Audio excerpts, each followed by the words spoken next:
अस्सलाम वालेकुम guys, welcome back to another YouTube video. इस वीडियो का टॉपिक उनसे रिलेटेड है जो बच्चे स्टूडेंट वीजा अप्लाई करने वाले इटली का and they don't know anything about the documents. बहुत मिस्टेक्स हो रही हैं यार। एक बच्चा मेरे पास आया और मुझे बोलता है कि अगस्त का महीना चल रहा है, मैंने बैंक स्टेटमेंट में अपनी प्रॉपर्टी सेल कर दिया, मैं वो पैसे डलवा दूं तो उसको जस्टिफाई कैसे करूंगा? क्या मैं सील के थ्रू वेरीफाई कर सकता हूँ? भैया 6 महीने की बैंक स्टेटमेंट चाहिए, 1 महीने की नहीं चाहिए। ठीक है, तो these are the simple blunders जो हम लोग कर रहे हैं, जिसकी वजह से हमारे वीजा के रिजेक्ट होने के चांसेस बढ़ जाते हैं। तो आपने वो गलतियां नहीं करनी मेरे दोस्तों।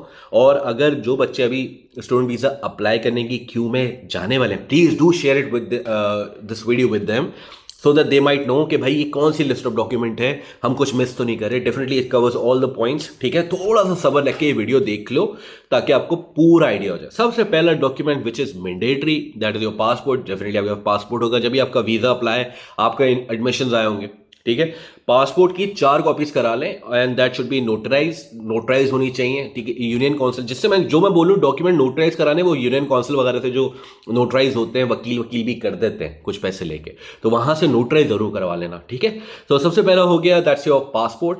ठीक है, सेकंड इज योर CNIC। ठीक है, सेकंड जो है आपका CNIC होगा, उसकी भी 4 कॉपीज होंगी। पासपोर्ट के फ्रंट के जो 2 पेजेस होते हैं उसकी भी 4 कॉपीज होंगी। इन दोनों की 4 कॉपीज आपने ये जो आपके यूनियन काउंसिल वाले होते हैं अटेस्टेशन आपने करवा लेनी है। ठीक है, डेफिनेटली आपका कोई स्पॉन्सर्ड होगा। पॉइंट नंबर 3 इज स्पॉन्सर्ड का जो CNIC है वो चाहिए होगा। स्पॉन्सर्ड में आपका भाई हो सकता है, आपकी बहन हो सकती है, आपके अम्मी अब्बू, बेगम भी हो सकती है और शौहर भी हो सकता है। ठीक है, तो ये स्पॉन्सर्ड के अंदर जो है उनका भी CNIC जो है वो अटैच करना होगा। Photographs I am not sure about कितनी पिक्चर्स आजकल चाहिए, 4 से 10 के बीच में चाहिए होती है नॉर्मली। तो बेहतर ये है कि 10 कॉपीज दे दो, ज़्यादा दे दो कम ना दो। ठीक है, जब आप ज़्यादा फोटोग्राफ्स दे देंगे तो वो जो है उनकी जो मुश्किल है वो आसान हो जाएगी, कम नहीं पड़ेंगी। ठीक है, तो ज़्यादा दे दो। Visa application form, that's point number 5। Visa application form correctly fill करना है, कोई गलती नहीं करनी, कोशिश करना है कि अपर केस में उसको फिल करो। ठीक है, शॉर्ट के जो स्मॉलर लोअर केस जो होता है उसके अंदर फिल ना करें, अपर केस में अपने फॉर्म को आपने फिल करना है ताकि एक एक अल्फाबेट क्लियर हो, कोई कंफ्यूजन ना हो। लोअर में मिल जाता है, लिखते हैं तो उसमें गलती होती है, तो वो ही आपने कोशिश करनी है कि आप लोअर केस में ना लिखें, अपर केस में दें। ठीक है, अच्छा इसके बाद आ जाता है आपका जो प्री असेसमेंट होता है, प्री एनरोलमेंट होता है, प्री एनरोलमेंट समरी। इसकी 3 कॉपीज आपने प्रिंट करनी है और वो आपने अटैच करनी है। ठीक है, उसके बाद एडमिशन लेटर, जो आपको पहली दफा यूनिवर्सिटी से आया था ना, एडमिशन एक्सेप्टेंस हुई थी आपकी, वो आपने ऑफर लेटर जो है उसकी भी 4 कॉपीज करा लेनी, नॉट 3 नॉट 10, 4 कॉपीज आपने करानी है। और एनरोलमेंट ऑफर लेटर की, और वो भी आपने साथ अटैच कर देनी है। ठीक है, इसके अलावा फ्लाइट टिकट्स इज मैंडेटरी। कुछ लोग होते हैं इसके अंदर थोड़ा सा कंफ्यूजन है कि हम ओरिजिनल फ्लाइट टिकट्स लें, वेरीफाई हो जाए ना हो, डमी टिकट्स लें। डमी भी चल जाती हैं, ओरिजिनल भी चल जाती हैं। ओरिजिनल का होता ही है कि जब आप ओरिजिनल टिकट परचेज कर लेते हो, अगर वो क्रॉस वेरीफाई उसको करना चाहें तो वो कर सकते हैं, उसके अंदर कोई किसी किस्म का प्रॉब्लम नहीं होता। ठीक है, तो मेक श्योर कि ओरिजिनल फ्लाइट टिकट्स ले लो। उसके अंदर जब आप किसी कंसल्टेंट के थ्रू ले रहे हो तो नॉर्मली 10% 20% वो डिडक्ट करता है 48 घंटे से पहले। अगर आप उसको डिडक्ट वो कराते हो, कैंसिल कराते हो, तो वो 48 घंटे का टाइम होता है, उसके अंदर 10-20% वो चार्ज करती है। अगर ज़्यादा कर रही है तो फिर मत लेना, फिर डमी टिकट से ही काम चला लेना। नॉर्मली डमी टिकट्स तो चल जाता है। ठीक है, अगर वेरिफिकेशन का मसला हुआ तो वो एक अलग बैड सीन है, लेकिन होता नहीं है वेरीफाई, लेकिन हो भी सकता है। ठीक है, हो भी सकता है। इसके अलावा होटल बुकिंग आ गई। 1 महीना 6 महीने के लिए होटल बुकिंग आप शो कर सकते हो booking.com पे जाके, कोई प्रॉब्लम नहीं होता। आप जाके और 48 घंटे पहले वो वाले होटल सिलेक्ट करो जो 48 घंटे पहले फ्री कैंसिलेशन दे रहे हो। हॉस्टल भी ले सकते हो, होटल भी ले सकते हो। प्रूफ ऑफ रेजिडेंस होना चाहिए कि भाई मैं यहाँ जाके रहूँगा, दैट प्रूफ योर केस कि भाई ये इसके पास रहने का ठिकाना है, ये हमारे पास कोई प्रॉब्लम क्रिएट नहीं होगी। ठीक है, उसके बाद आ जाता है insurance. Insurance is very important, that's point number 10। Insurance कोई भी बैंकर आपको बना के दे देगा, कोई भी आपके जो, अगर आप किसी कंसल्टेंट के थ्रू काम कर रहे हैं तो वो भी बना के दे देगा। ठीक है, तो इंश्योरेंस का भी जो है वो बहुत ज़रूरी है। इसके बाद आ जाता है domicile. Domicile is very important, ठीक है, 4 कॉपीज़ करानी है डोमिसाइल की, और वो 4 कॉपीज़ जो है आपने अटेस्ट करवानी लाजिम है, ठीक है, उसको नोटराइज ज़रूर करवा लेना है, ठीक है।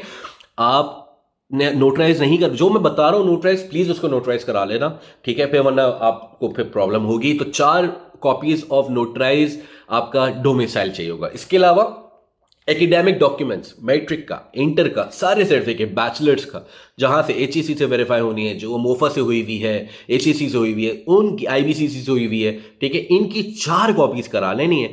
और इसको नोटराइज कराने की जरूरत नहीं है क्योंकि आपके ऑलरेडी मोफा, एचईसी और आईबीसीसी हुआ हुआ इसका, तो इतना कोई प्रॉब्लम नहीं है। इसकी 4 कॉपीज करा के आपने सबमिट करा देनी है, उस फाइल के अंदर अटैच कर लेनी है। अभी तो अटैच करो, सबमिट का फिर मैं बताता हूँ, ठीक है। इसके अलावा translation of all these documents, ठीक है, और 4 कॉपीज चाहिए उसकी, मतलब जो भी ट्रांसलेशन कराई है, जो डिग्रीज आपने अटैच करवाई है इनसे, मोफा वगैरह से, वो उन्हीं को आप ट्रांसलेट करवा लो इटालियन में। आप लाहौर से हो, इस्लामाबाद से हो, कराची से हो, आपको डेफिनेटली ट्रांसलेशन सर्विस गूगल पे लिखोगे तो आपको पता चल जाएगा कि किधर है भाई इटालियन ट्रांसलेशन कहाँ से हो रही है। कराची का तो मैं बता भी सकता हूँ, अगर कोई कराची का हो तो मुझसे पूछ लेना यार, मैं इनबॉक्स में आ जाना, मैं बता दूंगा। वैसे मैं क्योंकि वो पता नहीं है ना, 2019 से अभी बहुत टाइम हो गया, तो कुछ पता नहीं है कि अभी वो कर रहा है ट्रांसलेशन का काम, नहीं कर रहा। तो अगर किसी और को पता है कोई इन सिटीज़ का, तो प्लीज़ डू कॉमेंट में do right in the comment, ताकि और बच्चों की जो है वो मदद हो जाए। इसके बाद आ जाता है एफआरसी। लाइटली नहीं लेना इस चीज़ को। FRC is very important. वो आपके फैमिली टाइज कंफर्म करता है, ठीक है, कि भाई ये बंदा जो है, इसकी ये फैमिली है, यहाँ रहती है, इस घर में रहती है, तो उसके लिए फैमिली टाइज का कंफर्म करने के लिए एफआरसी लगाना ज़रूरी है। Don't miss this thing, document out, इनमें से कोई डॉक्यूमेंट मिस नहीं करना। FRC is very important. उसको अटैच कराना चाहो करवा लेना, वैसे ज़रूरत नहीं होती क्योंकि नादरा का सर्टिफिकेट होता है, तो एफआरसी आपका ज़रूरी होता है। इसके बाद आ जाता है सीवी, रिज्यूमे। आपका जो रिज्यूमे है that is really important, point number 15 है, रिज्यूमे इज वेरी इंपॉर्टेंट, और वो यूरोपास पे होना चाहिए, ठीक है, यूरोपास पे। प्लीज यार गूगल पे जाके लिखो हाउ टू मेक, यूट्यूब पे लिखो how to make a resume on Europass, सारी हेल्प हो जाएगी।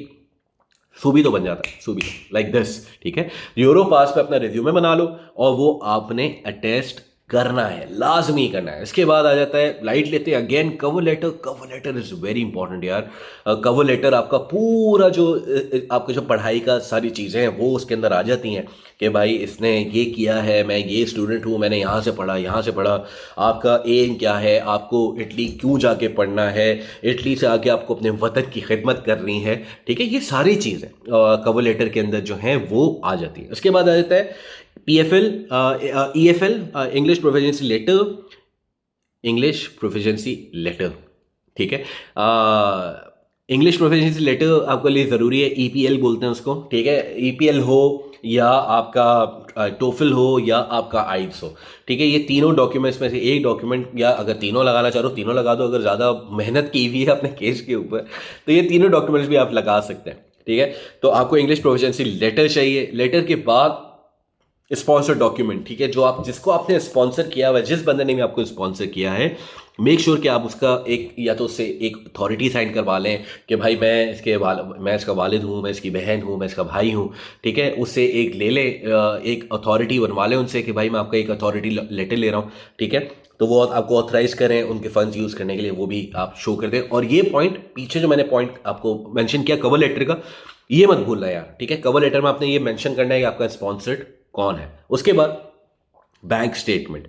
भाई कुछ बहन हमारे जो अभी मुझसे पूछ रहे हैं कि बैंक स्टेटमेंट किस तरह मेंटेन करनी है, दोस्त अगस्त चल रहा है यार, जो 6 महीने की बैंक स्टेटमेंट मेंटेन की है वही लगानी है। अगर 6 महीने बैंक स्टेटमेंट नहीं मेंटेन किया और कोशिश कर रहे हो कि अब बैंक स्टेटमेंट कर लोगे तो आपका वीज़ा लग जाएगा, नहीं लगेगा यार, रिजेक्ट आएगा। फिर बोलोगे इटली को गालियां दोगे कि इटली वीज़ा रिजेक्ट कर देता है। जब बैंक स्टेटमेंट ही 6 महीने की नहीं है तो कैसे कैसे होगा ना यार।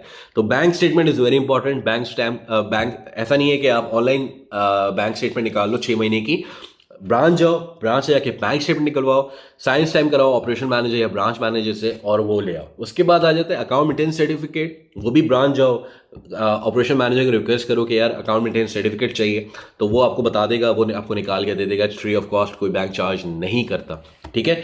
स्पॉन्सर्ड जो है आपका उसका एफिडेविट चाहिए होता है, ठीक है। स्पॉन्सर लेटर भी हो सकता है, स्पॉन्सर का एफिडेविट भी हो सकता है, स्टैम्प पेपर पर 100 वाले, 500 वाले, 50 वाले पे एफिडेविट वो लगा लो, ठीक है। 22 नंबर पॉइंट दैट इज आपका जो है वो दैट्स योर टैक्स रिटर्न्स, ठीक है। जो अभी आपका स्पॉन्सर्ड है वो उसका टैक्स रिटर्न्स जो है आपने ले लेने, ठीक है। आपका पिछले लास्ट 3 ईयर्स के आपने टैक्स रिटर्न्स जो FBR में सबमिट हुए हैं उनके टैक्स रिटर्न्स आपने जमा करवा लेने, ठीक है। उसके बाद फैमिली डिक्लेरेशन स्टैम्प एक चाहिए होता है, ठीक है। वो भी फैमिली डिक्लेरेशन चाहिए होती है कि भाई इसका क्या सीन है, कौन है फैमिली में, सब उसको ओके करें कि आप जाओ पढ़ो अपनी ज़िंदगी बनाओ, तो एक फैमिली डिक्लेरेशन स्टैम्प भी चाहिए होगा। इसके बाद जो लास्ट सबसे इंपॉर्टेंट पॉइंट है वो है चिमिया, आपका सिमिया, सॉरी आप लोग तो सिमिया बोलते हो ना, यहाँ पे आके चिमिया ही बोलोगे, ठीक है। सिमिया की 2 कॉपीज चाहिए होती हैं। आजकल मसला आ रहा है ये जो कंपैटिबिलिटी है और वेरिफिकेशन है, अक्सर लोग चिमिया के तब तो पॉइंट्स भी नहीं मिल रहे क्योंकि चिमिया has stop taking you seriously. चिमिया ने बोला कि भाई अभी तक आई नहीं और अभी तुम मुझसे चाह रहे हो कि मैं तुम्हारा अब डॉक्यूमेंट वेरीफाई कर दूं, तो उन्होंने भाई नेक्स्ट ईयर तक के लिए जो है वो चिमिया ही बंद कर दिया। उन्होंने बोला DO से काम चल रहा है तो चला लो, हमें DO ही नहीं चाहिए, हमें चिमिया चाहिए, ठीक है। और चिमिया जिन्होंने करवा के रख लिया वही चलेगा, DOV एक्सेप्ट ही नहीं करा जेरीज का ऑफिस, ठीक है। तो guys these were the final 24 important documents. ये प्लीज उन लोगों से जरूर वीडियो शेयर कर देना जो अभी इन प्रोसेस है to apply for their admissions, उनका भला हो जाएगा। और if you like the video please do share it with your friends and like the video, comment, अच्छा लगे बुरा लगे जो भी है, डू प्रोवाइड योर फीडबैक। अपना बहुत ख्याल रखिएगा, नेक्स्ट वीडियो में मिलता है, चाओ।